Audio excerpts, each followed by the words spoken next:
আসসালামু আলাইকুম। আশা করি ভালো আছেন। দেশ ও বিদেশে যে যেখান থেকে দেখছেন সবাইকে স্বাগতম। আমি Saeed Nadimul Hasan, founder of prospective Bangladeshi students planning to study abroad and CEO of go request consultancy. আপনাদের সাথে অনেকদিন পরে একটা ভিডিও নিয়ে আসলাম। মূলত এখন আজকে জুনের ২৯ তারিখ।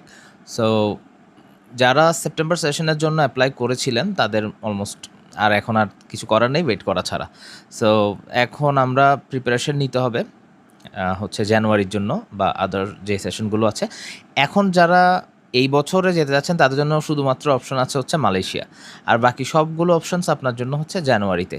ঠিক আছে? কিন্তু জানুয়ারিতে যদি আপনি স্মুথ একটা প্রসেস চান, জানুয়ারি, ফেব্রুয়ারি সেশনগুলো, যেমন জানুয়ারিতে হচ্ছে ইউকে সেশন, ফেব্রুয়ারি জন্য হচ্ছে আপনার অস্ট্রেলিয়া, নিউজিল্যান্ড এই কান্ট্রিগুলোতে সেশনগুলো আছে।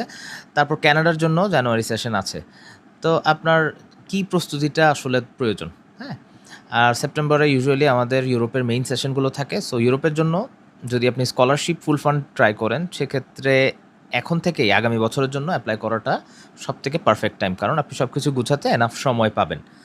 তো কয়েকটা কান্ট্রি নিয়ে একটু কথা বলব, যেগুলো আপনারা অলরেডি জানেন। ইউকেতে মূলত ইনটেক আমরা জানি যে সেপ্টেম্বরে আছে আর জানুয়ারিতে আছে। মেতে কিছু আছে, বাট কয়েকটা ইউনিভার্সিটি রোলিং ইনটেক রাখে। বাট আমরা সেপ্টেম্বর সেশনে দেখলাম গত শেষ হলো মাত্র।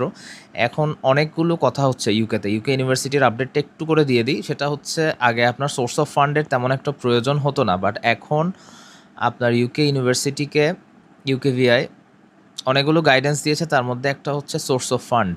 আপনার যে ব্যাংকে টাকাটা রাখছেন 40 লাখ টাকার উপরে পার সিঙ্গেল স্টুডেন্ট হলে বা স্পাউস হলে আরও বেশি, এই টাকাটা সোর্সটা আপনাকে ক্লিয়ারলি দিতে হবে অন্য দেশের মতো। যেভাবে আমরা কানাডা, অস্ট্রেলিয়ার জন্য দিচ্ছিলাম, সেভাবে ইউকের জন্য আস্তে আস্তে দিতে হচ্ছে। সো এটাকে অনেকে অনেকভাবে দেখছেন। অনেকে বলতেছেন যে না, এটা তারা করতেছে বা স্ট্রিক্ট হচ্ছে। দেখেন, ইমিগ্রেশন রুলসের চেঞ্জগুলোর সাথে আমাদেরকে অ্যাডপ্ট করতে হয়। এখানে আমাদের কোনো হাত থাকে না যে আপনারা যদি সব স্টুডেন্ট চলে যান বাইরে, আমাদের কি কোনো লস আছে? কোনো লস নাই।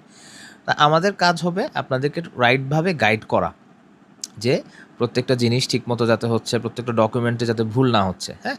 তো ইউকেতে এখন প্রত্যেকজনেরই কম বেশি ইউকেভিএ ইন্টারভিউটা নিচ্ছে, ঠিক আছে? সো এটা স্কিপ করার খুব একটা সুযোগ নাই। খুব কম মানুষেরই দেখবেন যে ইউকেভিএ ইন্টারভিউ ছাড়া হচ্ছে ভিসা হচ্ছে। সো সেটা মোটামুটি হাফ অ্যান আওয়ার, হ্যাঁ? 20 মিনিটস তো হাফ অ্যান আওয়ার, অনেকের আবার 40 মিনিটসও হয়। কেন ইউকে? ওই ইউনিভার্সিটি কেন? বাংলাদেশে কেন এই সাবজেক্টটা পড়ে নাই? এরকম অনেক বিষয়গুলো আসে। সো এগুলো প্রিপারেশনের সময় দরকার। আর আপনার আইএলটিএস এর স্কোর, হ্যাঁ ভাই, এমওআই দিয়ে অনেক দেশের অফার আপনাকে আমরা এনে দিতে পারবো। বাট